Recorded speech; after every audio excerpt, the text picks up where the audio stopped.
Good afternoon, and welcome to this public hearing for Columbus City Council's Finance Committee. I am Councilmember Priscilla Tyson, President Pro Tem of Columbus City Council and Chair of the committee. Before starting, I want to make you aware that this evening's hearing is being recorded for rebroadcast on CTV, Columbus Government Television Channel 3. The rebroadcast schedule is available at www.columbus.gov. There will be several segments to this afternoon's hearing.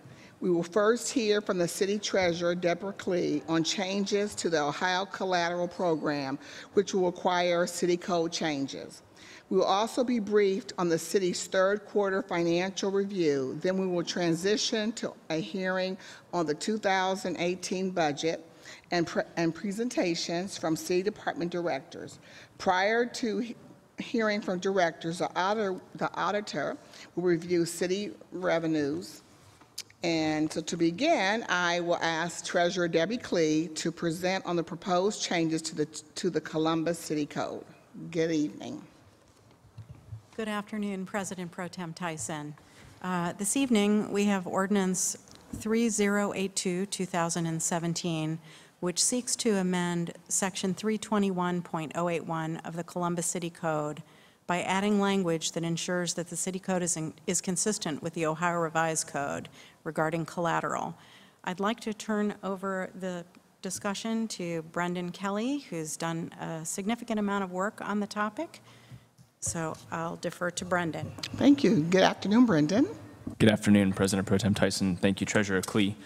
In 2015, as part of House Bill 64, the state changed their laws regarding public banking and collateralization, and those changes went into effect this year. And so it's been an ongoing process this year as details have come out about the way the program is being set up.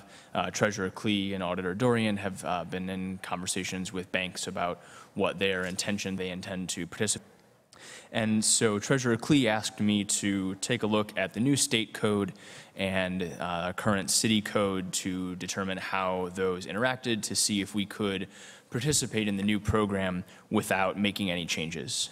In conversations with the city attorney's office, it became clear that the best course of action would be to make this relatively small change in the city code to ensure that we would be able to participate in the new program as it was being set out, and to ensure that banking activities with the city continued without any sort of interruption or hiccup. And so this measure then went in front of the Depository Commission and Treasury Investment Board, who voted to recommend its passage. And now we are before you today. Well, thank you. I don't have any questions about it, and thank you for bringing this to us, and so that all the depositories will be in compliance with one another and with us. And so I look forward to presenting this to my colleagues on Monday, and hopefully we'll have passage. And Treasurer Klee, do you have any questions or thoughts? Thank you. I really appreciate your support. Thank you. Thank you. Thank you, Brendan, for the work on this. Appreciate it. I will now transition to the third quarter review. The Director of Finance, the Finance Department, Joe Lombardi, will review our financial position through the third quarter of 2017. Good evening, President Pro Tem Tyson, and thank you for the opportunity to speak this evening on the third quarter financial review of the city. All the numbers and projections that I'll speak of will be as of September 30 of this fiscal year. The general fund anticipates to project an available cash balance, or what we also call the carryover, of $14.2 million. Much of this has to do with cost savings in personnel hiring and other fiscal controls that we put in throughout the year. This carryover is $10.6 million improvement from the second quarter, and it is necessary to be used for the 2008 budget. When we look at our what we will call the reserve funds, The Economic Stabilization Fund, or better known as the Rainy Day Fund, is at about $73.9 million. The Anticipated Expenditure Fund, which is also known as the 27th pay period, is at $20 million. And then the Basic City Services Fund is at $16.7 million. The Basic City Services Fund received a one-time deposit largely by the BWC rebates earlier this year of about $9.3 million. We were also able to put an additional $1 million into the Rainy Day Fund, which that is shown in our financial reports as a one-time deposit. When you look at our revenue, Mr. Dorian can attest to this, that over or nearly 70% of our revenue is from our income tax, and as you know, the general fund relies heavily on the income tax. During the third quarter, the income tax collections were just slightly over Mr. Dorian's estimates for the year. But overall, we believe that the total revenue in the third quarter will equal his 2017 estimate. There are some major surpluses and some deficits in the general fund. Mostly the largest savings that we are seeing is within our citywide account and also in our services and personnel, non-safety personnel. We do continue to show a deficit in the personnel for public safety. Most of this is due to the overtime in our safety forces. Much of this has to do with the fact that we had 12 additional police officers that were to separate from the city in 2017, but were not. They stayed on the payroll, so they were budgeted as to be separated from the city at that point. Also, with some new EMS units that we have out there, there's been additional runs and additional overtime. Overall, though, the deficit for the public safety, after you include some of their carryover and some of their savings, is $4.4 million, and we will continue to monitor this. As you recall, we submitted a third quarter transfer ordinance, which is an annual, what I'd like to call a true-up ordinance, and that's where we have addressed these issues. And again, we hope that the graduation of a current fire class will help offset some of the overtime in the future for the Division of Fire. We continue to work with Public Safety and with Fire Chief O'Connor to try to mitigate the overtime in that division. With that, I have concluded the highlights of the third quarter review, and I will answer any questions that you may have. Thank you, Director. And so we made a, of that $14.2 million, that's now the surplus, that $9 million was in the transfer. Is that about right? Yes, the $14.2 million was in savings, but the Basic City Services Fund was about $16 million. Right. And of that $16 million, about $9 million of it was part of that one-time rebate that we received from the BWC. When you garner all that together, most of that $14.2 million is really from savings on the expenditure side.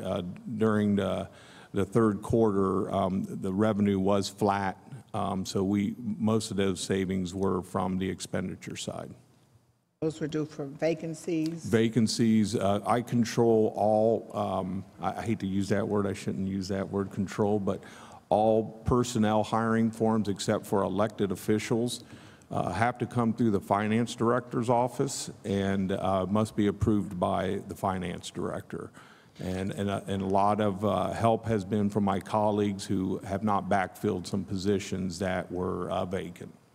Thank you. Additionally, will there be were there some savings from our utility and fuel cost? Yes, we've seen some utility and fuel cost savings as we have in the past. As you know, those are very volatile. We see the fuel coming down again, as you probably notice as you drive by any gas station, but earlier in the year they did spike up, so we will see some savings from utilities and from the use of fuel. Right, thank you, Director. I think that the questions that, again, you mentioned police and fire and the overtime, and as we get ready to talk about the 2018 budget, that hopefully that some of the changes in that budget will help with the overtime, that we won't, hopefully will not see the same overtime cost in 2018. That's our hope. Okay, all right, thank you. We're now joined by Councilmember Michael Stenziano. Do you have any questions you want to ask the Director? All right, Director, thank you very much.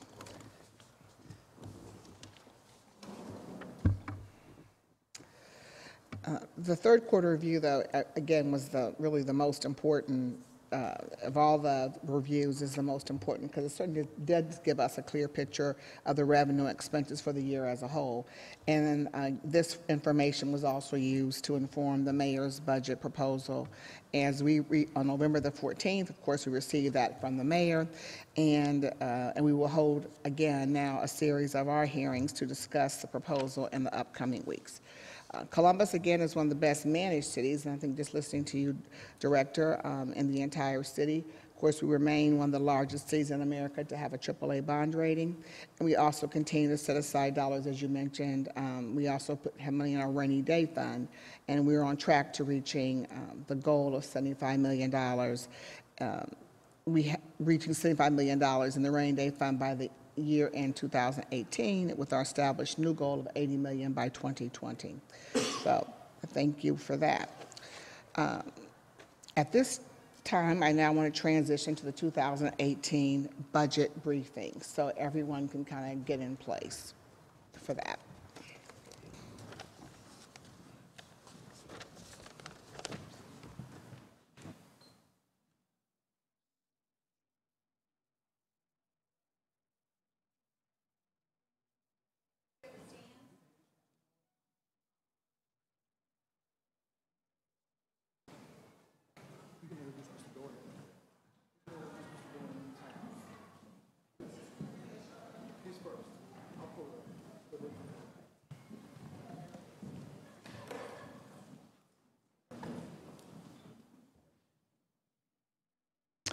We will now move into the briefing for the mayor's 2018 budget proposal. The proposal for the general operating fund is $890.6 million. As we have heard this afternoon, the city's financial position is stable. The 2018 budget proposal continues investments in safety, health, education, neighborhoods, as well as other services that are essential for our residents. I would like to note this briefing is the first in a series of hearings on the proposed 2018 budget.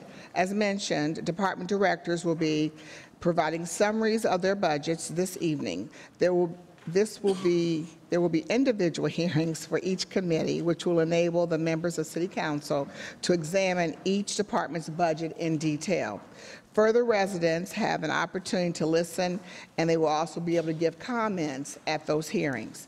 To begin our discussion of the proposed 2018 operating budget, I would like to invite Auditor Dorian to provide an overview of the city's revenue.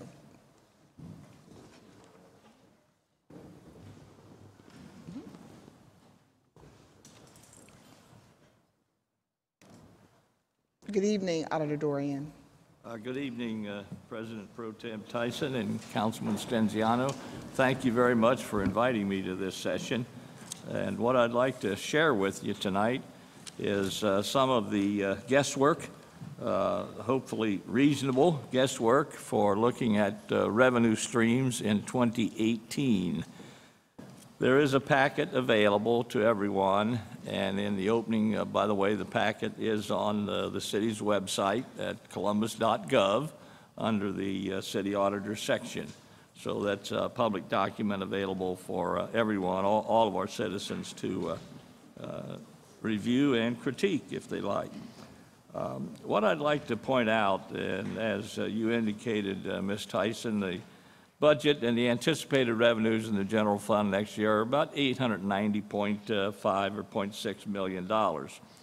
I like to point out that when you think of the myriad of revenue sources, if we look at just simply 6 of them, we're going to account for 94% of the current year revenues. So that's what I would like to do, is just simply indicate to you the nature of those 6 and show a few comparative numbers. Obviously, as Director Lombardi indicated, income tax is the lifeblood of the city of Columbus. We're looking in 2018 will make up of the current year revenues probably about 78% of the general fund current year revenues. I emphasize current year. We're not talking about carryovers and things of that nature.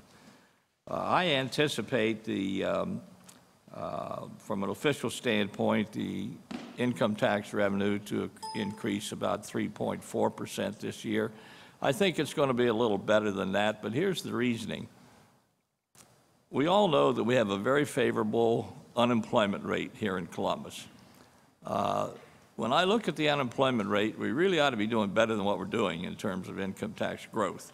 And I argue, and I think read many articles on the subject, and I think we're correct in concluding the reason we're not doing better is because there is such low wage inflation.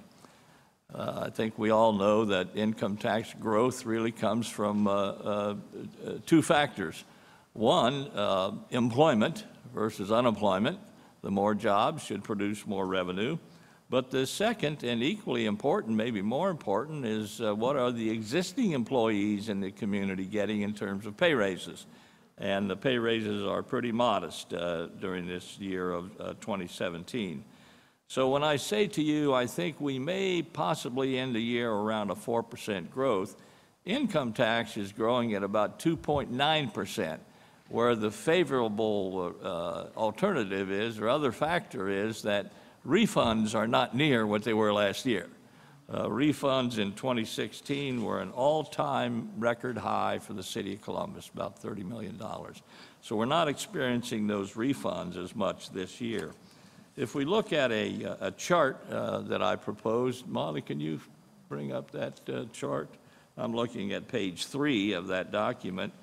You'll see a bar chart showing you what the growth patterns have been over the years, going back to 2001. And I always like to caution folks, you know, it's a very positive city we're in. I love this Columbus, and I think very positively about it. But we have to recognize that since our income tax began in 1948, Columbus was the 3rd city in the nation to have a municipal income tax. There have been 5 years since there were negative years, meaning a given year collections were less than the prior year. And 3 of those years have existed or occurred since 2002. We all remember the very bad recession in 08 and 09. I argue it continued into early part of 2010. But then back in 02 and 03, we also had some very bad years. On page 4, I simply give to all of you a history of the city's income tax, when it began, when the raises occurred, how they occurred, and so forth. So just a little bit of history there. Again, I'm positive on income tax growth, but I do think we have to temper it a bit until we see some more wage inflation. Second item is property tax. Well, in 2018, we should experience and benefit from the revaluation, the sexennial revaluation year, which was this year. We'll see that cash flow next year. Property valuation in Franklin County in the city of Columbus really for several years now has been relatively flat. But I do expect about a 7% increase in valuation next year. And obviously, that will result in increased revenues. If we look at page 6, I show a bar chart on personal property tax. You might wonder, since there's virtually none of it, why would I show a chart? Well, I simply like to remind folks what our friends in the Ohio legislature have done to cities in Ohio over these past many years. If we look back at the 2001, we benefited over $6 million from personal property tax. Now you might as well say it's 0. Real property tax collections, the actual collections, you'll see in 2018, I expect a significant rise of over $3 million, and that's a result of that revaluation. You hear a lot of discussion and sometimes a painful discussion about our local government funds. Local government funds come in 3 or 4 different types, you might say. Local government fund is simply the result of a tax that is imposed by another form of government, another level of government, and it's shared with the cities and villages and townships and so forth. So if we think of the local government fund as we commonly know it and look at page 9, that bar chart, again, chart shows you at one time the city of Columbus received $51 million in local government fund. I'm expecting next year about $19 million. And again, that's simply a series of cuts by the state legislature. Another painful experience is estate taxes. Over the past many years, Columbus would average about $9.5 to $10 million a year for its general fund. You now see that it's zero, and that again is a result of state legislation impacting the cities. Casino taxes. Casino taxes, we have them, roughly $10.8 million I anticipate next year. Casino taxes, I do not view this as a growth industry. They're very, very modest growth over these years. And as you know, we share the casino tax. A percentage of it goes to the Franklin County Convention Facility Authority. Next year, that will be 28% of what we receive. And we also will use about $1,200,000 to pay certain debt service on some bonds that were issued in conjunction with the casino. This thing, you hear it called pro rata. Pro rata is nothing more than an ordinance that allows the city to charge its enterprise funds, water, sewer, electric, et cetera, 4.5% to reimburse the general fund for costs the general fund has incurred. Costs such as the mayor's office, the auditor's office, the council office, and so forth. The pro rata, as we call it, is simply driven by water and sewer rates. If rates go up more, this revenue goes up more. So I'm not arguing for greater water and sewer rates. It's a reliable source and relatively stable, and about $30 million next year, I think. Fines, that's another significant portion of our general fund revenue, looking for about $19 million, and this has been relatively stable for the past 5 or 6 years. Of that $19 million, about 12.5 of it will come directly from the courts, both civil and criminal activity, and about 6.5 from moving traffic violations, okay, also collected that way. EMS fees, thank goodness we have them, and my compliments go out to our Division of Fire for their cooperation in these matters. Quite frankly, I think that resource is just about leveled off. $16 million last year, about 15.8, and I think it will level off at about 16 million. But as Director Lombardi indicated, there were some more runs last year. There were some personnel added, so there'll be a slight increase, and we'll be watching it into the future. That source of revenue is a direct result of an economic advisory committee that was put together by Mayor Coleman. Ms. Tyson, you'll remember that. And that certainly was one report that was issued that did not gather dust. The fact of the matter is, you can see it gathered many, many millions of dollars for the city's general fund. Just some additional information I'd like for you to have. Page 15 shows you the numbers of police, fire, civilians, the head count, as we say in the city, what goes up and what goes down. I think it's significant to note that sworn police, as of November 18th, one of the most recent pay periods here in the city, we actually had, 14 fewer police officers than we did before the income tax rate increase took place. Page 16, and these are for primarily for public consumption, so they'll know what all of us are doing around here, but page 16 shows you the water and sewer rates increases over the last, 5, 10, 15, 18 years or so. And as you know, you passed increases just within the last couple of weeks or so. And overall, when we put these utilities together, we're looking at a very, very modest rate increase of about 1.5% when you put them all together. Page 17, I show the unemployment rate in Franklin County. And again, just a very, very low rate at the end of October. It was running about 3.8%. So I just, my purpose here is to simply give you an overview of what I look at and try to make a guess at as to how much money will result from these different sources, watch the trends and so forth. And that also gives me an opportunity to reiterate that it's extremely important that the Auditor's Office and the Department of Finance and Management exchange ideas, exchange information, and help each other on making these guesses along the way.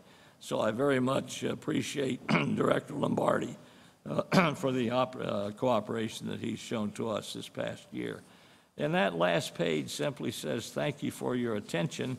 And I say that very sincerely because you all make the final decisions on these things. And I'll be happy to answer any questions that you might have, or I'll at least give it a try. Thank you, Auditor Dorian. I must want to make sure everyone knows that Councilmember Hardin and Councilmember Elizabeth Brown have both joined the hearing. Auditor Dorian, again, just want to say thank you for coming and certainly sharing with us the general fund resources and other data. But I also just, again, want to just reiterate the importance of also the work of the Department of not only Finance, but the Department of Development and its role in ensuring that we know that the income tax right now is the significant driver of our general fund, and how important it is for not only the Department of Development, but all departments working together to make sure that our city is a place where we want to continue to retain and attract jobs in our community, and also to, as you mentioned, that the importance of working with all the, not only with the city, but also with our outside partners, because we need to, as we begin to think about how to give people, higher, have them make more money in terms of their wages, as well as you're mentioning, just, getting 1 or 2% increases is not going to make a significant difference in the general fund of the income tax that we're getting. And so that's something that as a community, I think that we have to thrive to figure out how do we make that happen. Would you agree? Yes, ma'am. Thank you. Thank you. All right. Well, also, I just want to thank you, Auditor Dorian. I know that this happens to be December the 5th, and this is, we appreciate that you have given this report today, recognizing, I think for all of us, that this would be your final report to this body. And just, again, and there'll be lots of accolades that you will receive over the next few weeks. But certainly, just want to say thank you for your leadership, and our city certainly would not be the city that it is today without your leadership. And so thank you so much, and thank you for coming and presenting our this report to us, your final report to this body. It's bittersweet to us, but thank you. My other colleagues, any comments or questions about the revenues?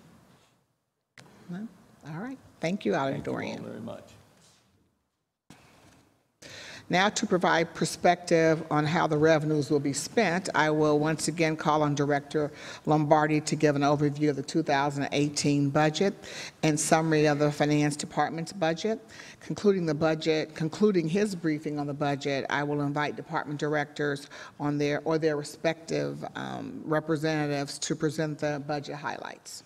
Director Lombardi, the floor is yours. Thank you, President Pro Tem Tyson and other members of council. On behalf of Mayor Ginther, I am pleased to present the administration's proposed 2018 operating budget. The proposed budget is a continuation budget, and in accordance with the Columbus Charter, it is balanced. The 2018 budget reflects Mayor Ginther's priorities: public health and safety, neighborhoods, economic development, early childhood education, diversity and inclusion, smart Columbus, and operational efficiencies.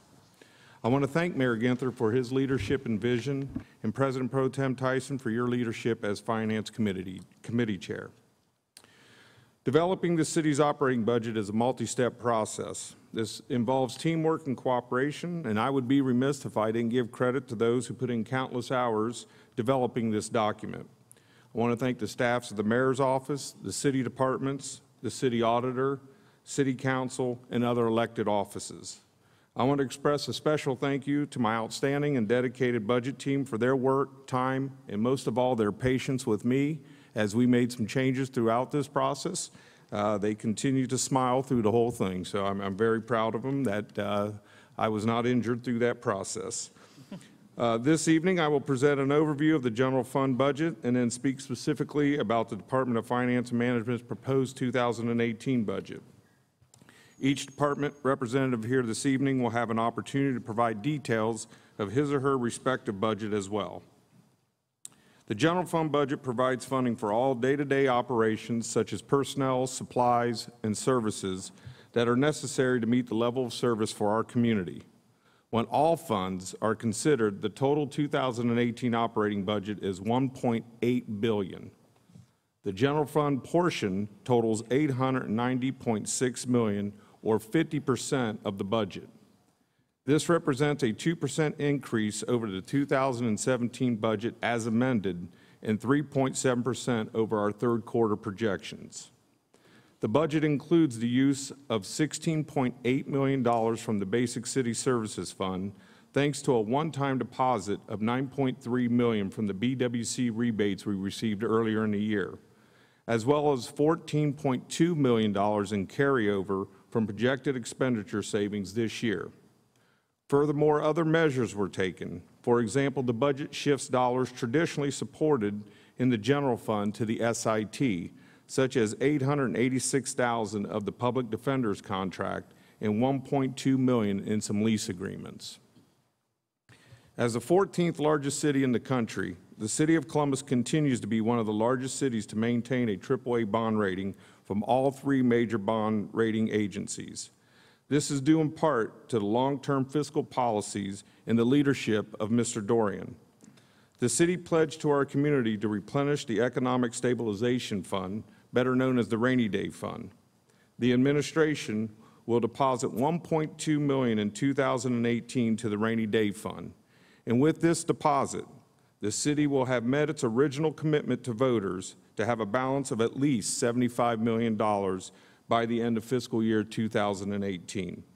The administration, through a resolution approved by City Council, increased this commitment with a new goal of $80 million by the end of fiscal year 2020.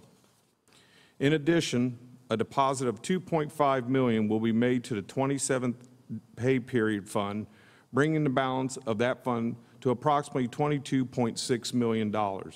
This is in anticipation to a 27th pay period that we will see in the year 2020. Our safety forces are the best in the country, and to support the men and women in our forces and to keep our neighborhoods safe, Mayor Ginther has requested $602 million for the Department of Public Safety. This represents nearly 68% of the general fund 2018 resources. The budget includes funding for 70 police recruits and 80 fire recruits. Recently, the mayor unveiled his comprehensive neighborhood safety strategy. This strategy is a long-range effort in the 2018 budget includes funding to expand the Safe Streets Bike Patrol, crisis intervention training, intervention efforts through the Safe Neighborhoods program in collaboration with Franklin County Court of Common Pleas, and job readiness programming. Columbus, like many other communities throughout the United States, has been affected by the opioid crisis. This national crisis requires collaboration on many fronts within our community. The city is a partner in the Franklin County Opiate Plan, and the mayor has proposed nearly $1 million to allow the city to address this crisis by providing additional treatment and prevention options, Narcan supplies, proactive education and community outreach, and community needle disposal options. The administration is investing in our neighborhoods, and the budget funds several initiatives in the Department of Neighborhoods, such as My Brother's Keeper, the New American Leadership Academy, and the New American Initiative, as well as working with our area commissions. We understand that many in our community are still in need of support. That is why the administration continues our commitment to help those residents who rely on vital community services to meet their basic needs. To that end, the city will continue to support our service partners and provide funding for the Community Shelter Board, Primary One Health, and other social services. Every baby deserves to celebrate his or her first birthday. However, in Franklin County, approximately 150 babies die before their first birthday. This budget provides nearly $1.7 million worth of funding for Celebrate One to continue its work to reduce infant mortality by 40% by the year 2020. Funding is used to address factors affecting infant mortality, including but not limited to improving social and economic conditions, maternal tobacco and smoking cessation programs, improving reproductive and postnatal care, and providing education on safe sleeping. Mayor Ginther also believes in ensuring a bright future for all of our children in Columbus and is committed to offering educational programming for our youngest residents. The 2008 general fund budget continues to fund the effort through the Early Start program, which will help support quality pre-K opportunities with qualified service providers. The Department of Education will continue to leverage additional dollars from federal, state, and private sources to increase the availability of quality early childhood education and programming. As you know, one of the mayor's goals is to reduce gender-based inequities to improve the economic position of all women in our community. The budget includes dollars to support the Columbus Women's Commission. The administration is also committed to fostering a culture of diverse and inclusive suppliers and workforce. The 2008 budget will provide funding for continued training, workforce and supplier diversity strategies, and outreach as led by the Office of Diversity and Inclusion. All our residents deserve to live in neighborhoods that are diverse, safe, and vibrant. The 2018 budget supports the ongoing efforts of Smart Columbus using data, mobility, and transportation to give our residents access to opportunities to share in the city's prosperity. In addition, funding is included to maintain full-time operating hours at our community rec centers, athletic complexes, outdoor pools, shelters, and over 14,000 acres of parkland. The city remains committed to promoting opportunities for public investment and job growth. The city will continue its relationship with Rev 1 Ventures, Columbus 2020, Next Generation, and other entities to encourage entrepreneurship, innovation, and economic development. Income tax, as Mr. Dorian had indicated, continues to be the largest revenue source supporting the general fund.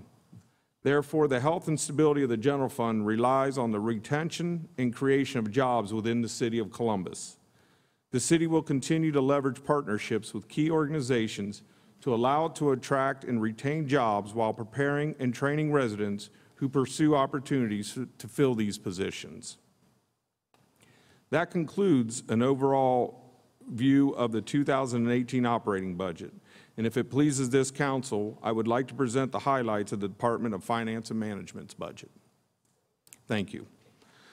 The Department of Finance and Management's 2018 proposed budget is approximately $9 million less than the 2017 budget due to shifts in funding of several items previously mentioned. The department's mission is to protect the fiscal integrity of the city and to ensure effective management of fleet operations, facility maintenance and construction, real estate transaction, and comprehensive and ethical procurement practices. The Department of Finance and Management is comprised of two work units, financial management and asset management. The total proposed budget, including all funds, is $131.7 million and supports 289 full-time employees, 20 part-time employees, and 4 CDBG full-time employees for a total of 313 employees. The general fund portion of the department's budget totals slightly over $71.9 million. The Facilities Management Division is the largest general fund division within the department. The division is responsible for the maintenance, security, cleaning, and repair of city buildings. The division's budget totals $17.9 million and supports 88 full-time employees and 17 part-time employees. Included in the budget is $6.4 million for utility expenses, $1.6 million for repair and maintenance services, $2.8 for custodial service at various locations, and $2.1 million for security services. The Fleet Management Division's proposed budget is over $37 million, and it supports 138 full-time and 5 part-time positions. The division is an internal service division which allows it to charge back its services to other agencies. The division is responsible for the purchase, repair, and maintenance of city fleet, except for those within the Department of Public Utilities. The fleet's budget includes $9.9 million for fuel, $835,000 for compressed natural gas, and $5.8 million in parts and supplies. Fleet management continues to strengthen the city's green initiatives by offering compressed natural gas at 2 state-of-the-art stations, with a 3rd station under construction on the city's west side. Currently, the city has approximately 200 dedicated CNG vehicles. The division will be an important partner of the Smart Columbus initiative as it relates to the purchase and deployment of electric vehicles funded by the Vulcan grant. As with previous budgets, the Department of Finance and Management includes significant resources for the general fund. However, those resources benefit other general fund agencies. Including in these resources are $18.7 million for citywide technology billings and $17 million in hotel motel tax fund disbursements.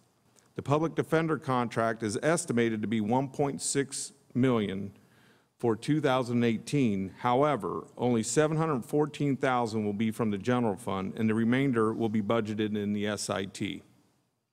The finance citywide account is budgeted at $26.4 million, and this includes the deposits into the rainy day fund and the 27th pay period fund, which I mentioned previously. The city of Columbus is a vibrant and diverse community. Though the city can be proud of the current economic outlook, we must continue to work to address cost savings, operational efficiencies, and reforms so that as a city, we are prepared to face unknown fiscal challenges that lie ahead and to ensure Columbus is America's opportunity city. In closing, I would like to thank Mayor Ginther for his leadership, President Pro Tem Tyson for your leadership on the Finance Committee, council members for all your support, and Mr. Dorian for his stewardship over nearly 5 decades of public service. That concludes my overview, and I will be happy to answer any questions that you may have. Thank you, Director. I just have maybe a couple. And the first is, I know that your overall budget's gone down 8.5%, and want to just kind of give an overview about that. And then your total staffing has, of course, has gone up. And I think you may have even mentioned that based upon things this committee, that the funding is going to be funded from the SIT. But can you just kind of give a brief explanation about those 2 items? I'm sorry, I'm not sure. One is that your budget's going down 8.5%, correct? Yeah. So we Part of that is in the citywide account. We've shifted some money that were normally, like our leases, we put those in the SIT. And then we also have looked at some of our other items that we felt we could shift from the general fund to the SIT so that we could take some of that off of the general fund books, I guess, for a lack of a better term. Okay, thank you. And then you have an increase from your staffing from previously from 205 to 316. Can you share the increase in staffing? Sure. There's a couple initiatives. One, we continue to try to ramp up our maintenance and our custodial staff. As you know, the buildings continue to need cleaning, continue to be maintained. With the building that will be coming on to Mayor Michael B. Coleman Governmental Center, that is a large building. I walked through it the other day. There's a lot of square footage and a lot of glass. So we will need some additional employees on those staffs to help there, and also looking at our fleet management for some additional mechanics. Thank you, Director. And lastly, you just mentioned the rainy day fund, and so by the 2018, we'll be at 75 million, and maybe a little bit above that. And then 2 years from now, we're to be at $80 million. And I know that in this budget for 2018, we're putting in a little less money than we put in previously. So do you still believe that we will be able to hit that $80 million in 2020? Absolutely.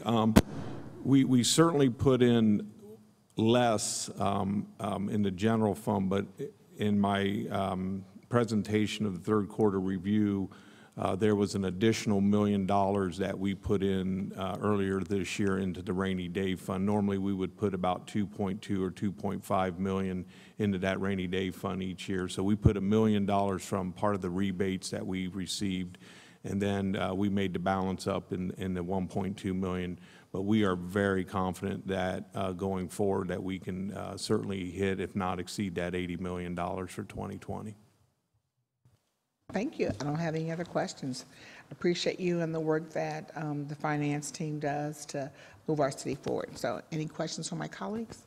Did I mention Councilmember Isa Page had joined us? If I didn't, I want to make sure I said that. All right, let's move the next committee. Then will be the Development Committee, and Director Steve Shoney will make his presentation. Thank you, President Pro Tem Tyson, members of council.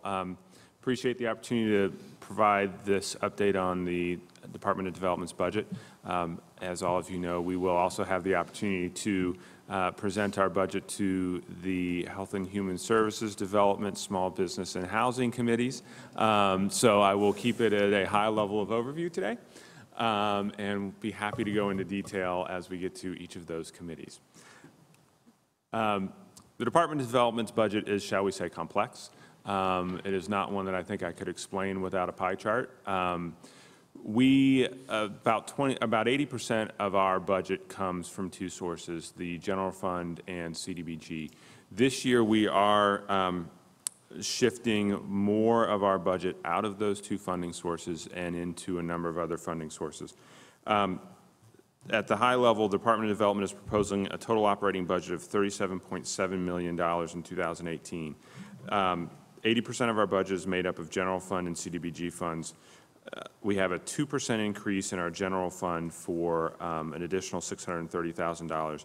We have a 29% reduction or $1.7 million reduction in our CDBG funding. The combined general fund and CDBG funding is 4%, is a reduction of 4% or $1.1 million versus last year. The remaining budget, approximately $7.4 million, is made up from the following funds: the Business Tax Incentives Fund, the Neighborhood Economic Development Fund, the Home Funds, Land Management Fund, and our lead grant. This, I think, would be an appropriate point at which to stop and thank the Department of Finance and Management, as well as my budget team, for working through the complexities of this budget. This has been a really complex year for us in terms of looking at how do we better and more appropriately use CDBG funding, how do we better leverage the other funds that we have at our disposal. Joe and his entire team, Dan, Amanda, Aileen, the whole team has been fantastic for us to work with, and Bill Webster, Alex Cofield, Roy McGinnis on our team have been just great working through this process. We did have, we were able to accomplish these reductions through a few things. One is more efficient use of our funds. We were able to secure some additional general fund dollars. We shifted $700,000 to the Neighborhood Economic Development Fund. That is a fund that comes from dollars through a revenue sharing agreement with the City of New Albany. When there is a business that relocates from the City of Columbus to New Albany, we have a revenue sharing agreement if those go into a certain portion of the City of New Albany. That was negotiated maybe 7 or 8 years back, and so we've been collecting those funds and we're using those funds for this purpose. We do support through our budget a number of other groups, as were noted earlier: Columbus 2020, Rev 1 Ventures, Next Generation Corporation, Partners Achieving Community Transformation, PACT, Capital Crossroads and Discovery District SIDS, the Creative Campus Partnership with Columbus State, Columbus Sister Cities, and the Morse Road Special Improvement District. One group that is not funded at all this year and has been funded out of our funds in the past is the Columbus-Franklin County Finance Authority. The Finance Authority has reached a level of self-sufficiency where they don't need our funds anymore. And Jean Carter Ryan, who's the executive director there, has been working closely with us. We occasionally will come to council for special funding for them to accomplish new initiatives, but as a general operating subsidy, they don't require that money anymore. So in terms of where we use our funds by division, you have a pie chart in front of you. The department, the 2018 budget allows the department to focus on its core mission and the strategic priorities for 2018, which are neighborhoods, diversity and inclusion, economic development, early childhood education, and achieving operational efficiencies. 17% of our budget goes for administration, which includes $2.5 million general fund allocation to match the $2.5 million of emergency human services funding for social services. This is flat funded for 2017. 23% of our budget is for code enforcement. 33% of our budget supports housing, including the Community Shelter Board. The Department of Development budget includes $5.7 million for the Community Shelter Board. 14% for economic development, including both our business attraction and retention as well as small business programs. 5% for planning, 8% for the land redevelopment division, commonly known as the City Land Bank. In terms of staffing, our staffing is flat. We have an authorized strength of 179 persons in our department. I think we'll probably get pretty close to that this year in terms of actual bodies. We had a high number of vacancies last year due to some retirements and folks getting other opportunities. I see us probably throughout the year being pretty close to that level this year. Some accomplishments for 2017. We provided shelter for almost 9,500 of our residents. We created or retained 3,200 jobs with new economic development deals. We provided 20 interior and exterior renovation grants to small businesses in our neighborhood commercial revitalization districts. 473 households received rehabilitation assistance. We constructed 98 new units of affordable housing. 262 properties were sold through our land bank. 16,145 code violations were issued, and 1,556 vacant parcels were mowed. And that's it. I can go. I've got other slides breaking down the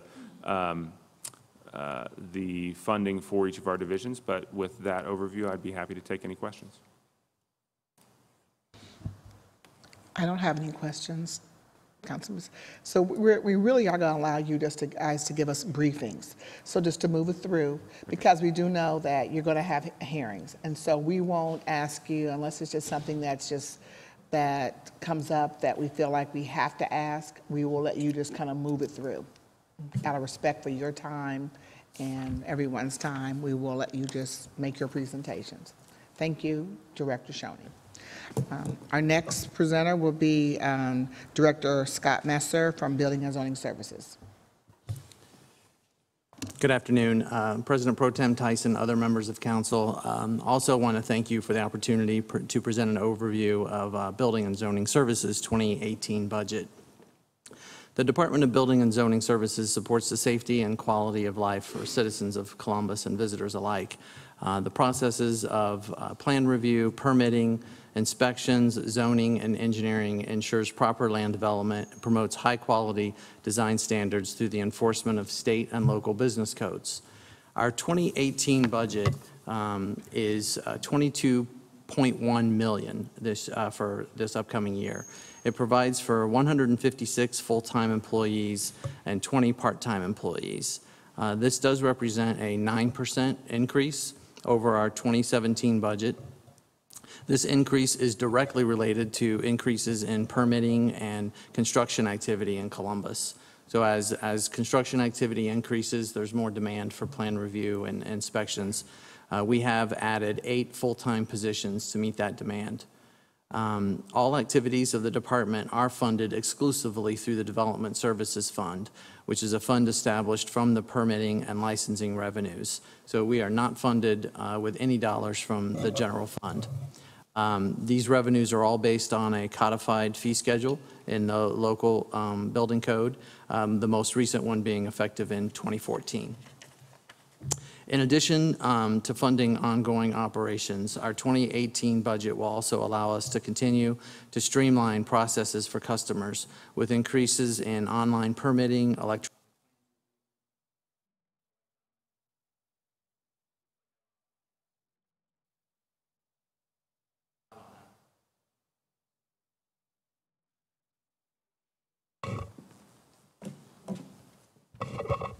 Thank you. It will allow for,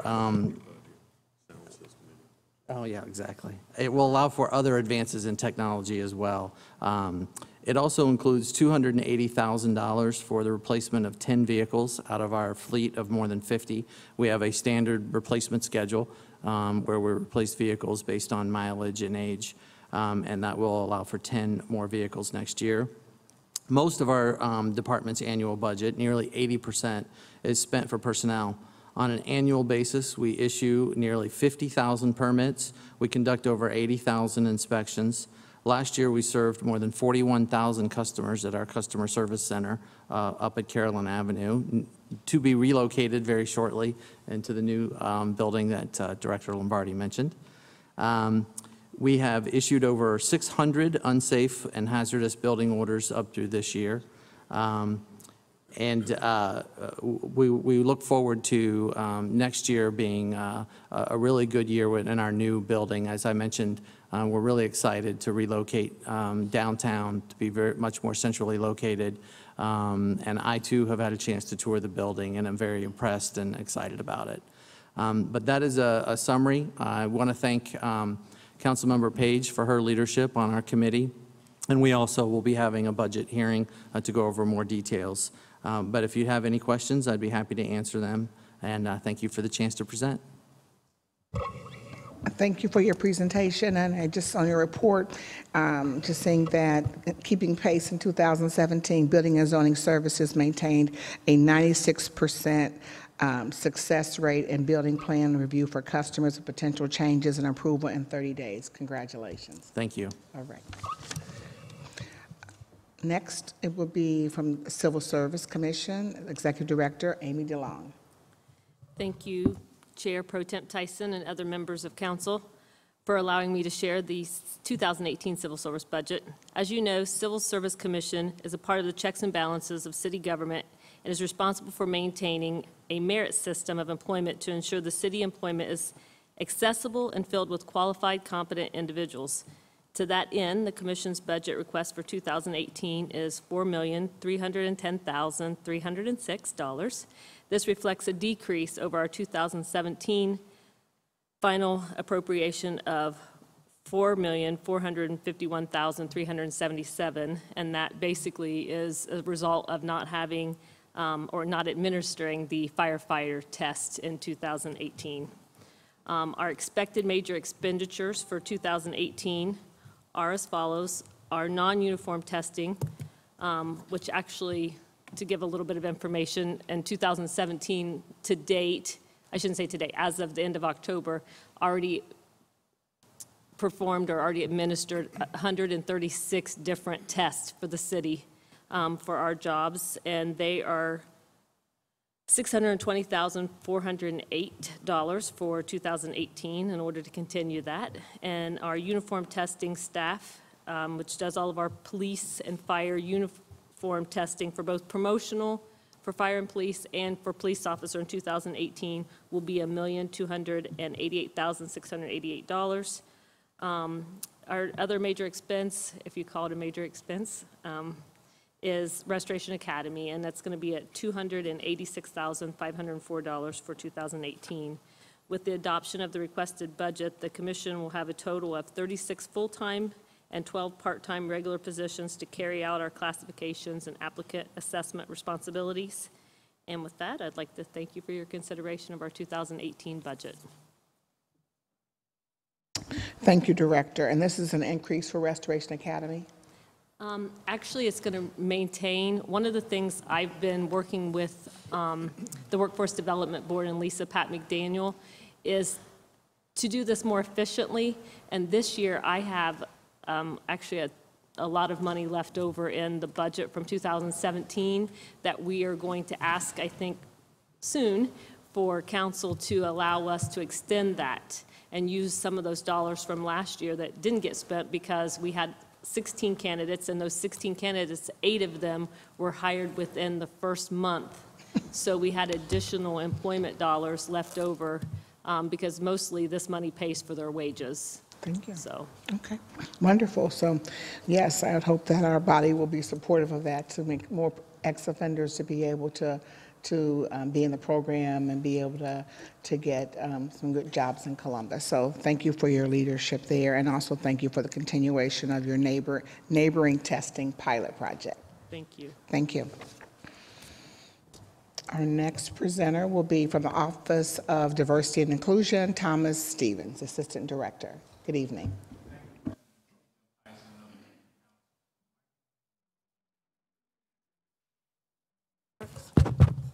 Here we go.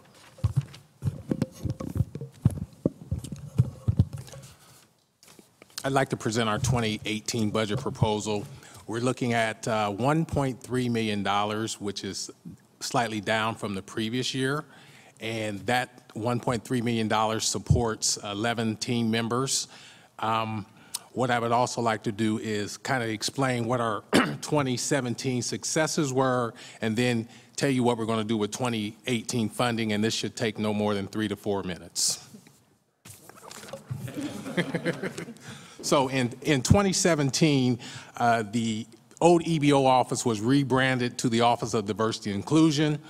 We enhanced our overall priorities, adding a workforce diversity component. 2017, we created a framework development which included establishment of citywide diversity committee, which guides diversity and inclusion strategies and best practices for the city. Furthermore, the City of Columbus Recruitment Task Force was launched. A disparity study was initiated to determine if there was disparity between utilization and availability of minority and female-owned businesses. That study is 75% complete and on target, and it should be completed March 2018. Finally, we held the first ever statewide Ohio Municipalities Business Conference, bringing many diverse suppliers from across the state into Columbus. 700 people registered with 80 exhibitors. So that's what we did with the money 2017. Here's what we're going to do with 2018. We will complete the implementation of the disparity study. We will continue the implementation of the workforce diversity strategy with city departments. We will support the implementation of implicit bias training for city employees. We will implement the business opportunities assessment program, which is really technical assistance for businesses. We will expand relationships with advocacy groups and community organizations as it relates to workforce and supplier diversity pipeline development. We will monitor city contracts just as we've done in previous years. We will conduct targeted outreach, which will help expand our inclusion network. We will implement a diversity communications strategy, which will expand our efforts internally and externally. And finally, we will continue to support the administration and facilitation of the City of Columbus Workforce and Diversity Committee process.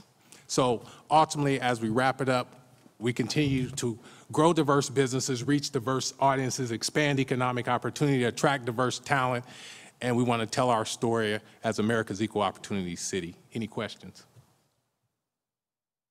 Councilmember Harden. Thank you, Chair Tyson, and thank you, Ms. Stevens, for all your work you're doing in the department. It's a pleasure to chair the committee. I saw that there's a slight reduction in our services, in your services budget. Is that, I think we talked about the conference. Can you talk about that? So again, in 2017, we had a very successful Ohio Municipalities Business Conference. The consultant fee was about $150,000. They did an outstanding job. And so if you look at the 2018 budget and add that 150 back in, you basically have a flatline budget between 2017 and 2018. That's it. Thank you. I have one question on your documents I have from looking at all the budget. You says that you will implement the first citywide diversity scoreboard. Is that still the plan? So the scorecard, yes, and we've been working with technology in helping to develop that, as well as with departments, and using a software called Tableau. We'll get it done. Thank you. I really like, you're pretty definite, you know, you're like, we're going to get this done. Absolutely. I like that. Thank you. All right, so our next presenter will be from the Office of Education, Matt Smito, the Assistant Director. Good evening. President Pro Tem Tyson, sorry, my mic's not working, but I think I can talk loud enough.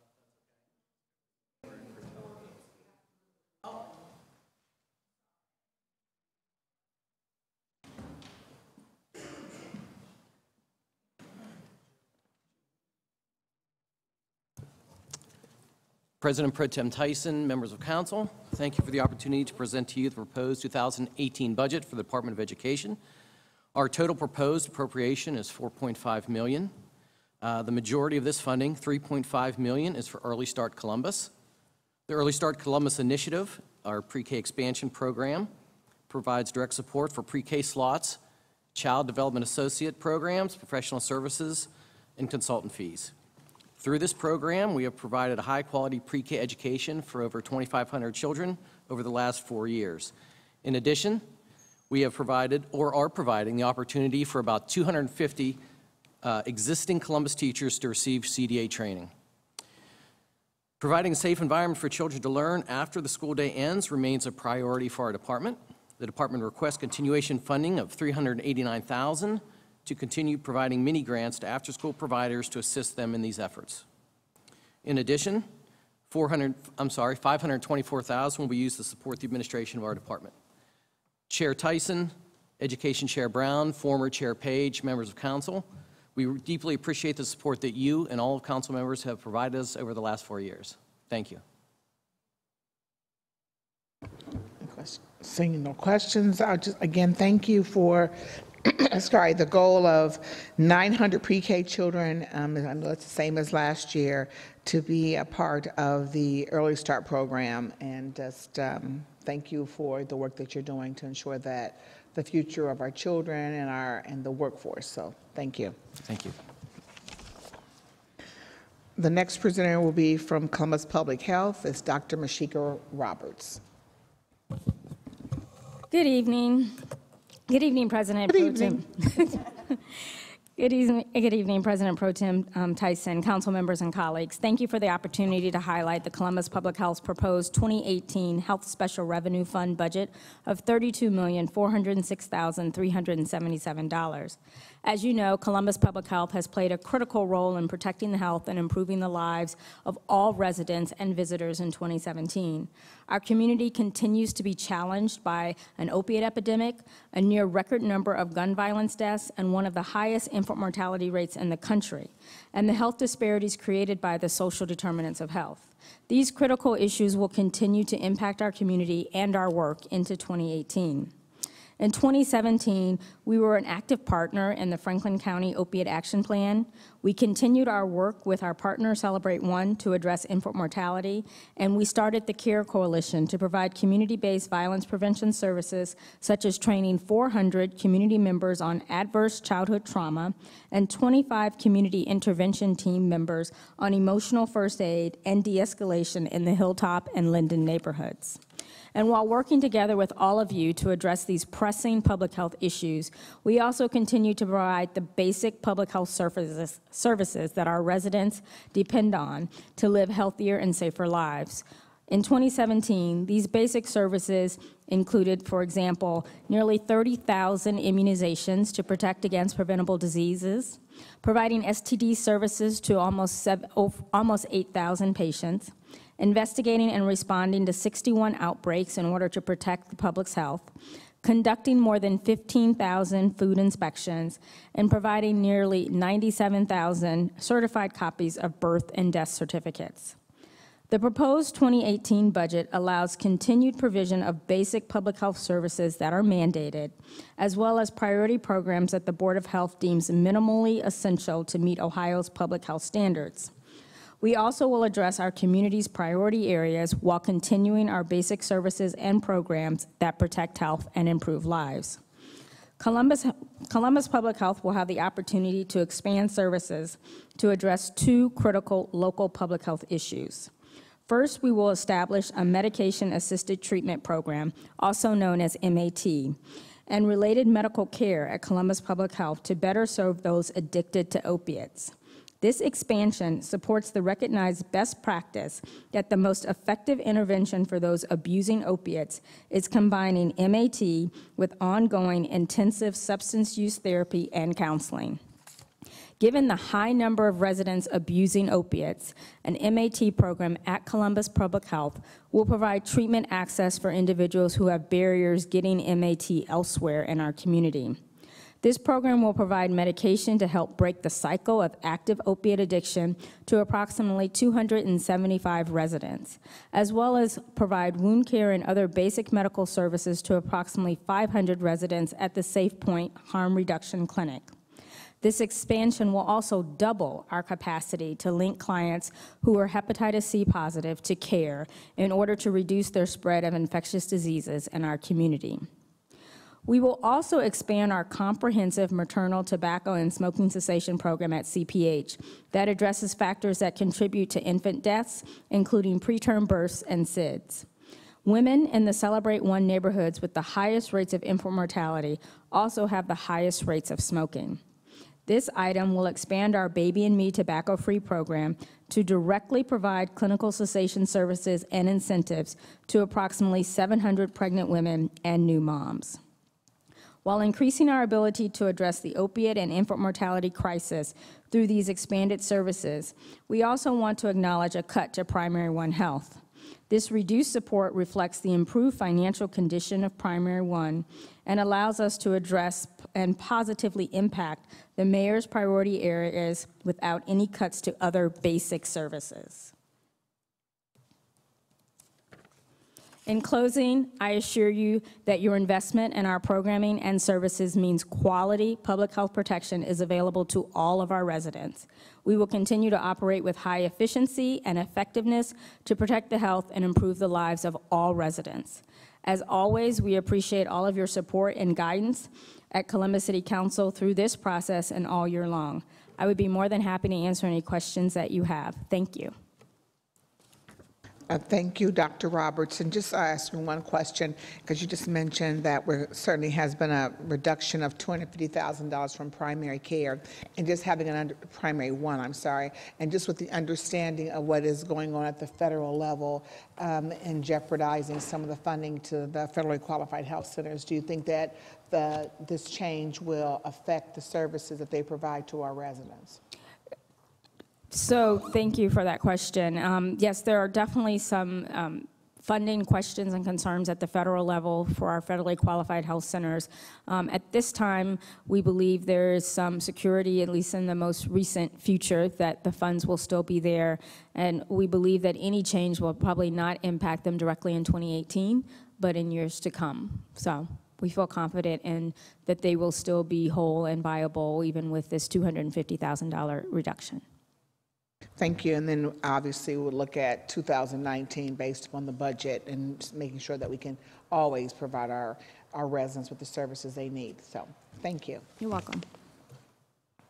The next department will be the Department of Neighborhoods nope, that's not right. The next person is from the Office of Human Resources, and it's Director Nikki Brandon. I'm sorry. No, that's okay. Good evening, President Pro Tem Tyson, members of council. Thank you for the opportunity to present the Department of Human Resources 2018 budget. The Department of Human Resources has two budgets supporting staff, services, and supplies: the General Fund budget and the Employee Benefits Administration Fund. The General Fund budget within Human Resources Administration includes funding for department administration, citywide training and development, compensation, employee resources, the Equal Employment Opportunities Office, and labor relations. Several of these programs, administration and labor relations, are partially funded in the Employee Benefits Fund as well. For 2018, our general fund budget is $2.9 million, which reflects a 2.2% increase. The budget supports 1 part-time and 13.5 full-time employees.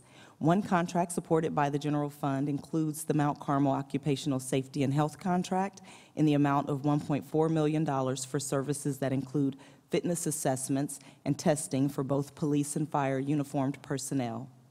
The general fund supply budget for the Occupational Safety and Health Clinic is $25,000, which mirrors the 2017 budget. This allows our office to purchase protective clothing, hats, boots, safety glasses, respirators, first aid kits, bloodborne pathogen fluid cleanup kits, and hearing protectors. The 2018 budget for the Employee Benefits Administration Fund is $4,896,780. Within the Department of Human Resources, the Employee Benefits Fund budget supports benefits administration, labor relations, and occupational safety and health. The Employee Benefits Administration Fund supports 4 part-time and 27 full-time employees. This fund also supports a $360,000 contract with Mount Carmel to provide services through our Occupational Safety and Health Clinic. The clinic is currently located at Columbus Public Health and provides various services to all city employees. Over 12,000 services were provided, including over 500 vaccinations and over 1,000 respiratory clearances. This fund supports the Baker and Hostetler contract for 2018 negotiations and arbitration services. This contract amount mirrors the 2017 amount of $358,000. That pretty much concludes the overview of the Department of Human Resources 2018 budget. I do want to thank Jeannie Sprague, our fiscal manager, for her support and work on putting this budget together, and thank you for your consideration of our budget. If you have any questions, I'm happy to try to answer them. Thank you. Thank you, Director Brandon. We don't have any questions. The next presenter is going to be from the Department of Neighborhoods, Director Carla Williams-Scott. Good evening. Good evening, President Pro Tem Tyson and members of council.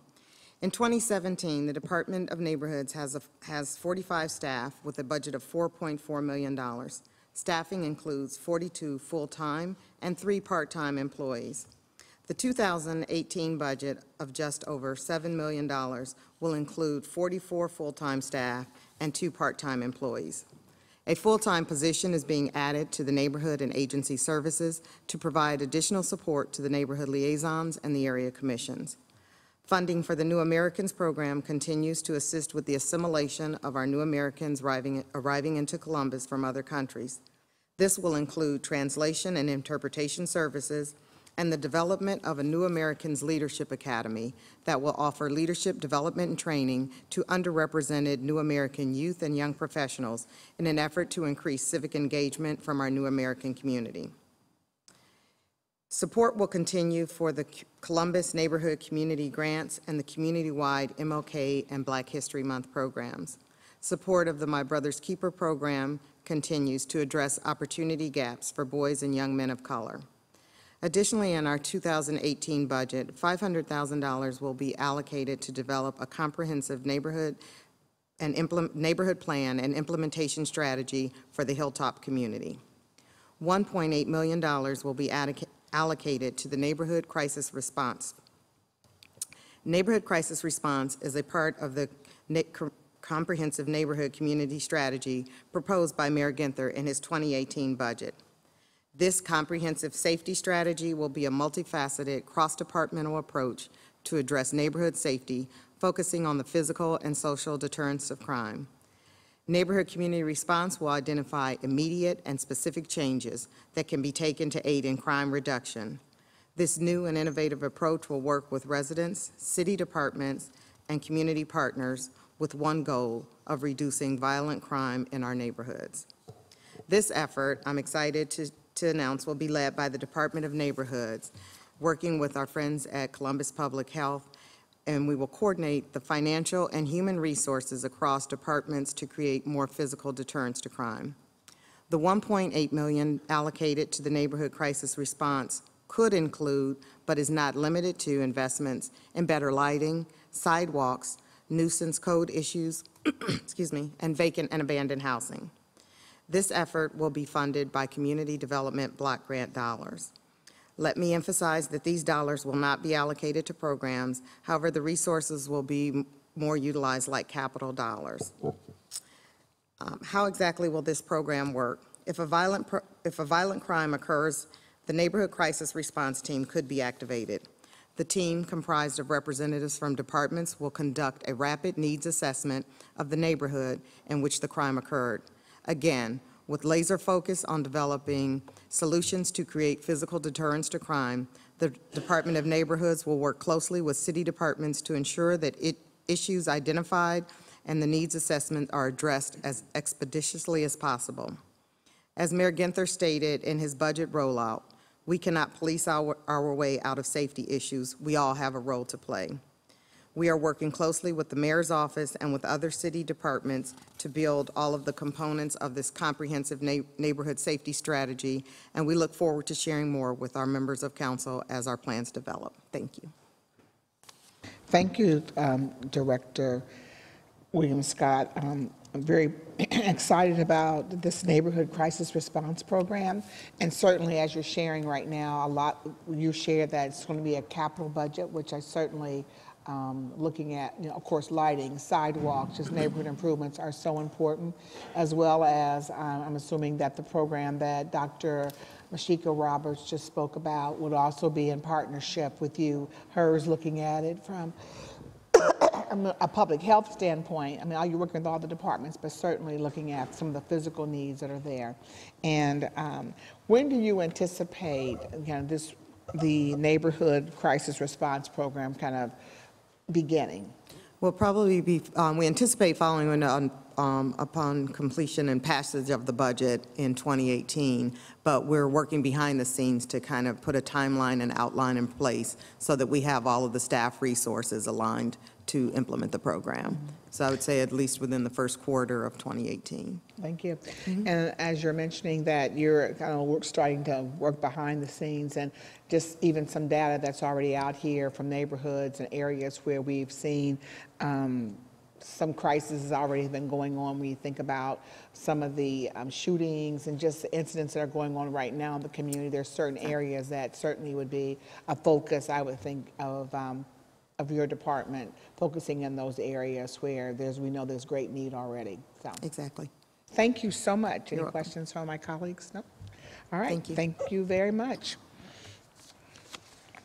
Our next presenter will be from the Department of Public Safety. Deputy Director George speaks. President Pro Tem Tyson, Councilmembers Page and Harden, good evening. As you know, public safety is comprised of divisions of police, fire, support services, and the Safety Director's Office. We are very appreciative of the budget allocated to public safety, as it continues to be Mayor Ginther's top priority, as evinced by the allocation of 68% of the general fund budget. The proposed budget totals $602 million, which is a 3.58% increase over this year's projected expenses. Specifically, the budget allocates $332 million for police, $256 million for fire, $6.8 million for support services, and $7.5 million for safety administration. With these funds, the department will continue to provide outstanding services from the internationally accredited divisions of police and fire. Some of the major 2018 initiatives I'd like to highlight for you. First, our fire class. The proposed budget funds 80 recruits, 40 in June, 40 in December, which matches our 2017 number of recruits. As you recall, that was the largest class we had this year in a number of years. Please recall that for a number of years we were only able to budget a single class. However, Mayor Ginther in 2016 added additional recruits to the class, totaling 35.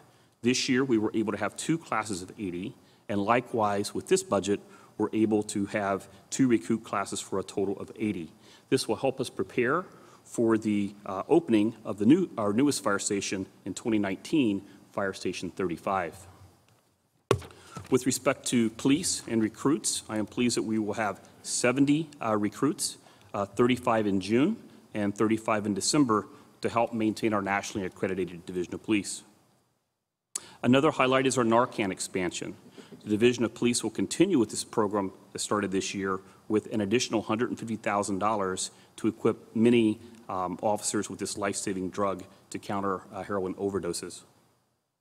We will have a new and expanded neighborhood safety strategy that will be funded through a new $2 million investment in this year's proposed budget. This $2 million will fund the Division of Police to implement a year-round program while maintaining the necessary patrols throughout Columbus. We hope this initiative will undoubtedly foster safety and enhance our police and community relations.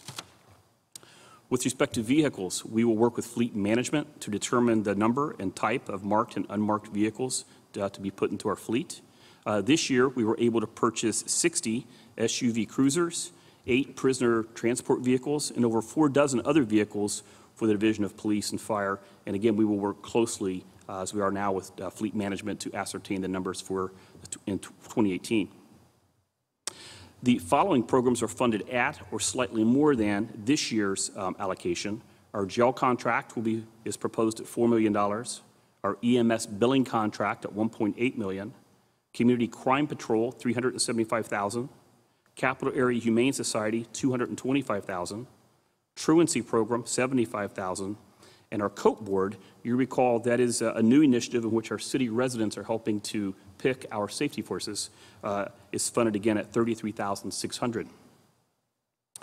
Diversity remains a great priority for our department. We will be working with the Office of Diversity and Inclusion to announce in the near future some new innovative ways to ever increase the diversity. In our public community relations, we will continue to engage the community to foster a partnership of mutual trust and greater understanding. In closing, public safety appreciates the general support of the mayor, certainly of the Columbus community, and you, City Council. Thank you. Thank you. Deputy Director speaks. I'm excited about the Neighborhood Safety Strategies Initiative, as well as you just mentioned the diversity portion of working with the Office of Diversity and Inclusion, looking at some new ways to be able to have a more diverse police and fire force. So thank you for the work in that regard. And I know that the jail contract, that we're looking at some of the major changes in your jail contract. Is that correct? Yes, the Franklin County, as you know, is building a new facility. However, those rates will not significantly increase. We've been working with them, so $4 million is projected and will cover our expenses in 2018. Thank you. Certainly, and also that you're, as you mentioned, having 80 new fire recruits and 70 police recruits. Do you anticipate that, I know that even in this year's budget, that the overtime, certainly for police and fire, especially in fire, have been a little more than we anticipated. And so do you foresee that those costs going down, hopefully trying to go down in 2018? We will certainly do our best. Some of that, I might add, of the increase, as Director Lombardi stated, is we have also increased our services to the community. In the Division of Fire, we've added a number of EMS units, for example.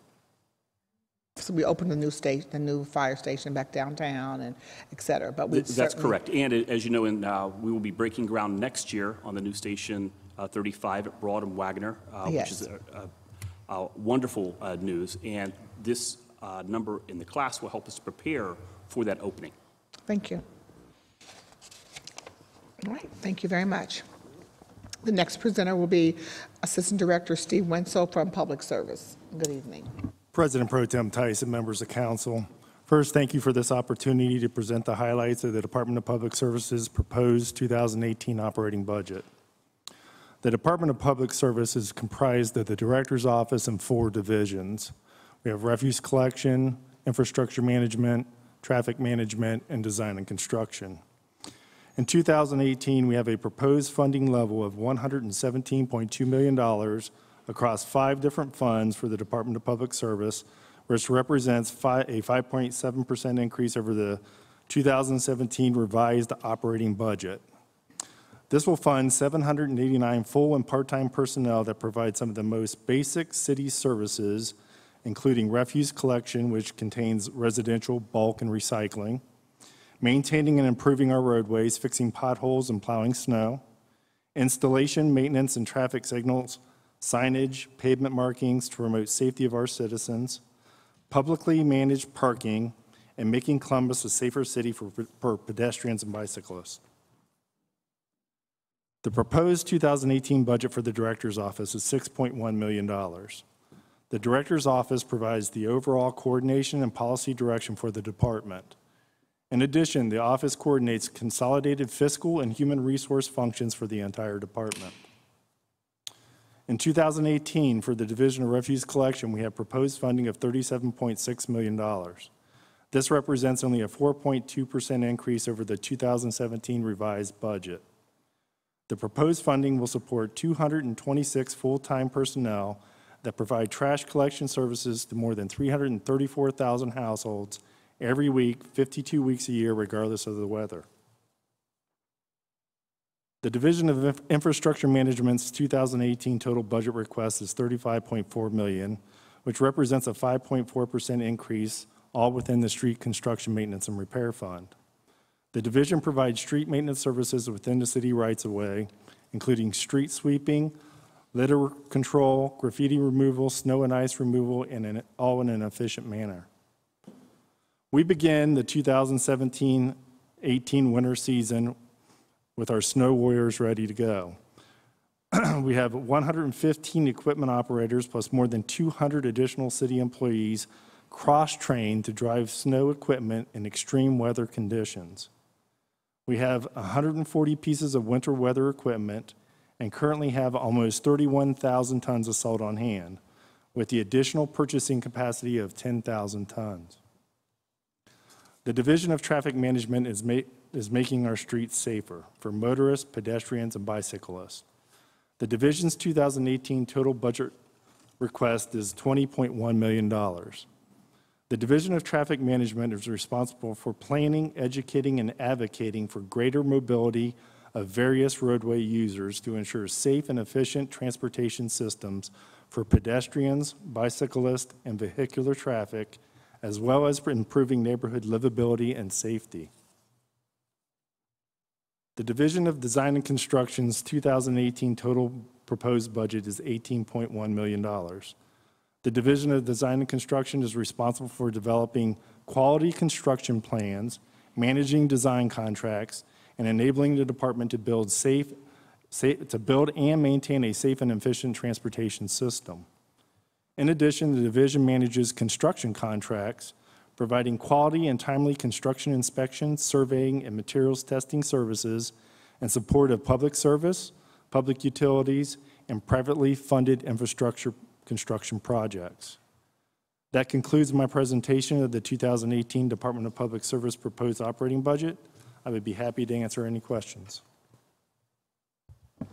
No, I thank you for your presentation this evening, and I know that in this particular budget that you are paying for some of your expenses to the street construction maintenance and repair fund, as well as the parking meter program. And certainly hope that, I know this is for this year and kind of a one-time, that just shares the importance of why we really have to, as working as a city, with not just the city of Columbus, just the city in terms of us, but it's going to be very important that we're working with this community in terms of economic development to make sure that in anticipation of 2019, the importance of what is going to be necessary for the 2019 budget. And again, thank you for what you do in the Department of Public Service and Transportation, and how important your division is, your department is to our residents in our community, getting back and forth and moving forward and picking up their refuse and to the transportation.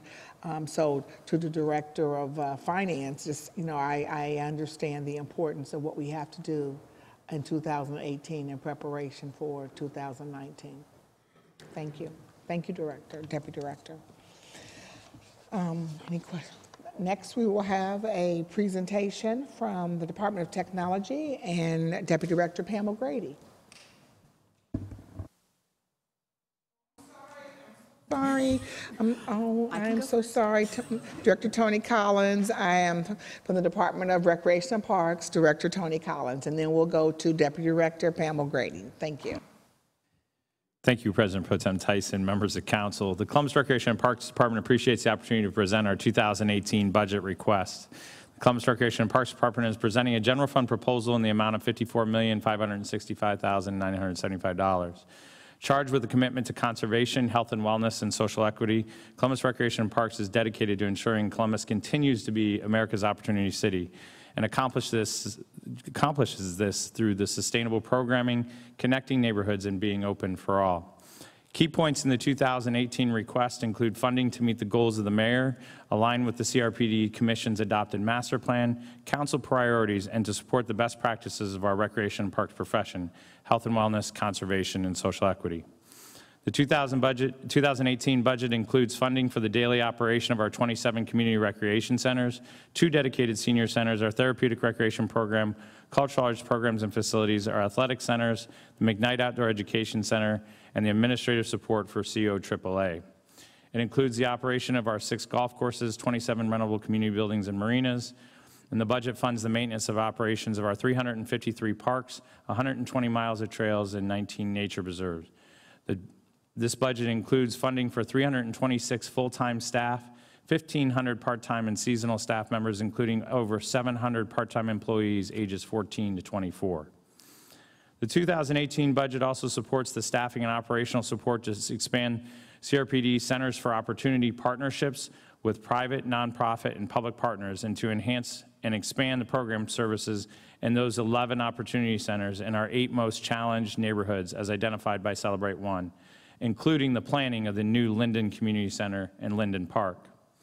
The 2018 budget supports increasing our Youth and Family Development Division to help lift up our 8 most challenged neighborhoods through investment in our APS program, which targets young people age 14 to 24. Furthermore, the 2018 budget supports the completion of an outcome evaluation of APS with an eye on future enhancements of that program. The 2018 budget includes grant funding from Franklin County for a new expansion of the APS Job Readiness Program, targeting 40 young people ages 14 to 24 who have minor misdemeanors. The 2018 budget includes dollars for Schools Out initiatives, which provide programming during spring break, winter break, and summer break for Columbus youth in our 27 community center. The funding supports the coordination of the Schools Out initiative focused on bringing together our partners in the community to provide a comprehensive approach to sharing the resources that are available to our children and young adults and families during the out-of-school times. The 2018 budget proposal accounts for our efforts to grow our own revenue where appropriate. We are proposing a 6.5% growth in earned and contributed revenues to total $11,670,000. Included is funding to support staffing and operation of CRPD's operational strategic plan to help provide long-term fiscal sustainability, focusing on a regional program approach. The 2018 budget provides CRPD staffing and operational support to create a comprehensive inclusion plan to dismantle any real or perceived barriers and ensure our parks and centers are open for all of our residents. Included in the 2018 budget is funding for staff to leverage our local partnerships to increase participation and outreach with our summer food initiative. In 2017, we provided nearly 500,000 meals at over 225 sites. The 2018 budget supports the operation lifting up of our arts programming throughout the system, including of our award-winning program hosting through the Cultural Arts Center. The 2018 budget supports programming for the Mcknight Outdoor Education Center. The new award-winning lodge is designed as one of our first net zero energy public buildings in the state of Ohio. This important program center will provide CRPD with the opportunity to showcase our commitment to sustainable practices with the hopes of reallocating and focusing attention on expanding our outdoor education opportunities for residents of all ages in the city of Columbus. Thank you for the support and leadership of Mayor Ginther, City Council, and our Recreation and Parks Commission. We look forward to discussing this proposal in more detail at our hearing next week. Thank you for your time and ability to present the budget proposal for 18. I'm happy to answer any questions.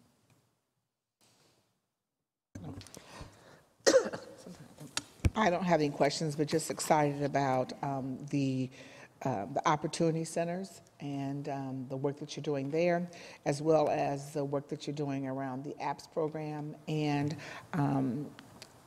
making sure that the recreation centers, or I don't call them anymore, but the centers for opportunity are places where you want everyone to be able to know that they can come there and be able to receive those services. And so just thank you for your leadership, Director Collins, in making our recreation facilities an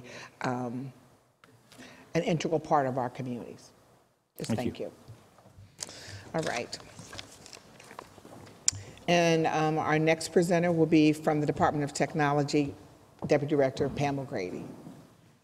Good evening, President Pro Tem Tyson and members of council. Thank you for the opportunity to present the Department of Technology's 2018 proposed budget. As you know, the Department of Technology supports the local government information infrastructure by providing uninterrupted, secure, and reliable information systems which touch both internal and external customers. The department provides support for 12 essential services, including network, telecommunications, applications and programming, desktop, IT security, GIS, data management, and media services. We support 6 enterprise applications used by all city departments, like Performance, Payroll, GIS, Excel, and 311, and over 54 major line of business applications used by various departments, in addition to certain technology services to our external customers. The department's 2018 budget is a continuation level budget. The proposed budget is comprised of over $18.7 million from the general fund and $19.8 million from other funds like DPU, transportation, BZS, and other smaller funds, for a total 2018 budget amount of $38.5 million. The department's 2018 budget funds a total staffing level of 163 positions, consisting of 159 full-time and 4 part-time positions. In 2018, replacement computer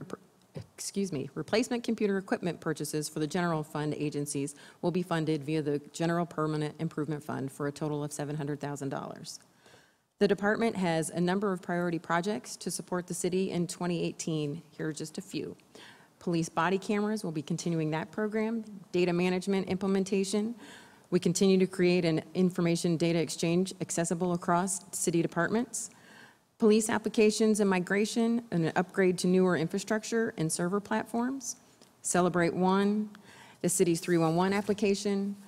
Our partnership that we announced this year with Columbus City Schools for their VoIP project. An implementation of a new information technology service management application, which will improve service delivery and increase opportunities for application integrations. A human resource learning management application. Expanding our fiber program to continue building fiber optic laterals to increase public safety network bandwidth, continue to work on GIS, and continue enhancements to the My Neighborhood website and to the My Columbus mobile app. Thank you for your consideration council members, I'll be happy to answer any questions you may have. Thank you, Deputy Director O'Grady. And I see that in your budget, you're going to be adding a Chief Security Officer. Is that correct? Yes, council member. And can you speak about the importance of that for our residents and for the city? Absolutely. Thank you for the opportunity, Chair Tyson. We actually, as most governmental entities as well as businesses across the country right now are constantly under some type of cyber attack. So we just think having this position would be instrumental for the city of the city of Columbus to keep us cyber safe. Thank you. Thank you. And our final presenter for this evening is from Public Utilities, Assistant Director John Lee. Good evening, Council Good evening. President Pro Tem Tyson, members of council. Thank you for allowing me to present the Department of Public Utilities 2018 operating budget. Overall, our total department budget is $619 million, which is 0.92% more than our 2017 budget, so a little less than 1%. With the exception of our director's office budget, the division's budgets were held to no more than 2% growth from the 2017 budget.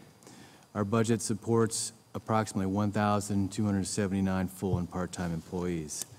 I'll just give you a quick overview of each of our 4 divisions. For the Division of Water, their total budget is $188 million. It's actually 4.7% less than the 2017 budget. Their total O&M is 4.5% less than 17, and debt service is flat. The overall decrease of 4.7 is largely due to a proposal to shift 69 employees from the Division of Water to their director's office budget. These employees are in our customer service call center and our revenue support center. All employees and job functions will be retained, and since these operations serve all of our divisions, not just the Division of Water, we felt they would be more appropriate under the leadership and support of the director's office. This change will be effective January 1st, 2018, and it results in about a $10 million increase in the director's office budget. Quickly on the Division of Sewers and Drainage, no programmatic changes for that division. Their total budget is $274 million.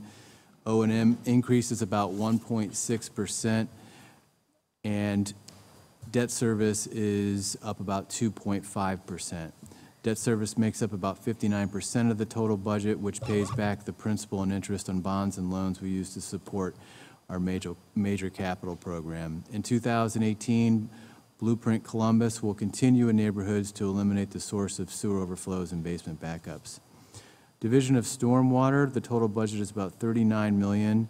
This will allow us to continue to mitigate flooding in residential areas, regulate and enforce illicit discharges, and examine sewers for deterioration. The overall budget is 0.7% lower than 17, supports about 17 full-time positions, and the majority of the budget's expenses for reimbursements. We reimburse public service for their services for street cleaning and snow removal and other engineering services within our Division of Sanitary. Finally, our Division of Power is 2% higher than 2017 budget. There's no major programmatic changes. Plan for 18, 65% of the budget, or $58 million, supports the wholesale purchase of electric power that we sell to our customers. And then personnel costs are above 2017 levels due to the addition of more management and technical personnel to achieve our overall mission. We continue to invest in our streetlights and enhance our streetlight program and our distribution network. Council President Pro Tem Tyson, members of council, thank you again for the opportunity to present the Department of Public Utilities 2018 budget. I'd be happy to answer any questions. Thank you, Deputy Director. I don't have any questions, and I know the Public Utilities is a self-funding department and uses very few of the general fund dollars. So thank you for providing us with an overview this evening. And that it concludes all of our presentations this evening. As we close out this hearing, I want to thank the mayor and the members of the administration for your work on this budget. We continue to be fiscally prudent. What has been proposed can be described as a continuation budget. Further, we continue to add to the rainy day fund, $1.2 million deposit we made in 2018. A total of $75.8 million of the budget is 75.8% of the budget. This overall budget is for personnel, and public safety accounts for 67, almost 68% of this budget. In addition, this budget places a high priority on neighborhoods. $7 million is budgeted in the Department of Neighborhoods to support 19 area commissions: My Brother's Keeper, the New American Initiative, the creation of the New American Leadership Academy, and a comprehensive neighborhood planning efforts in London and the Hilltop.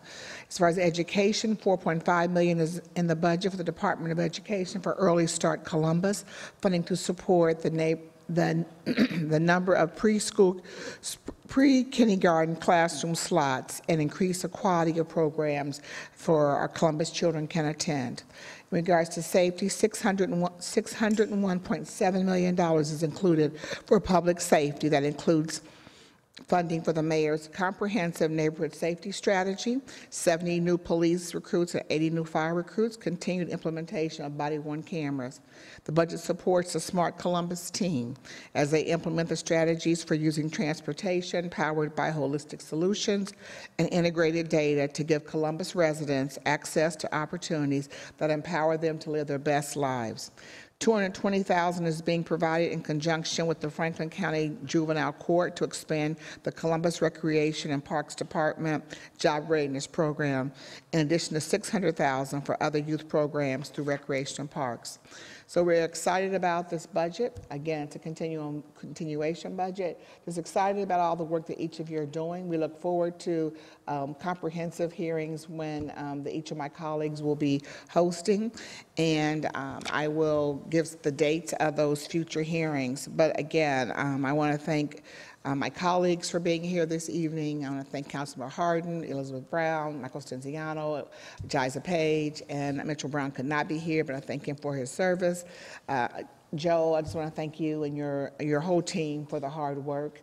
I know that you really had to make some things happen for this budget, and I just really appreciate that. I thank the mayor and his staff for their work. I also have to thank the City Council's Legislative Research Office, Matt Erickson, who staffs the Finance Committee, my staff, Nicole Harper and Carl Williams. I also want to thank CTV, who make these hearings possible. Over the next few weeks, City Council will be holding hearings on the 2018 budget. And tomorrow, on Wednesday the 6th at 5 p.m., there will be hearings in Public Service and Transportation, Small and Minority Business, and the Neighborhoods Committee. And Councilmember Hardin will be leading that effort. And then on the November the 14th, or November the 6th, we'll have Public Service and Transportation. I mentioned that's Councilman Hardin's. On Monday, we will, on the December the 12th, I'm sorry, on the Health and Human Services and Workforce Development, and that will be at 4 o'clock. Tuesday the 12th at 5 o'clock will be the Economic Development Budget hearing. On Wednesday the 13th at 3:30, there'll be Building and Zoning Services. On the 13th at 4 o'clock will also be Recreation and Parks. And then at 4:30 on the 13th will be the Housing Budget hearing. On the 13th at 5 o'clock, so there's lots going to be going on the 13th. You can hear Public Safety Budget hearing. Then on the 14th, we'll have Judiciary and Court Administration at 3 o'clock. At 4 o'clock on the 14th will be Technology Budget hearing. At 5 o'clock on the 14th is Public Utilities Budget hearing. And then on the 18th at 4:30, we'll have the Environment, Administration, and Education Budget hearings. So we have a lot of hearings between now and the 14th. So, and that's where, for the listening and viewing audience, if you want to come down and make any public comments on the budget, that will be your opportunity to do that. And so with that, again, I want to say thank you. And again, this is the best city in the country to live, work, and to raise a family. And thank you again for your briefings. Have a great evening.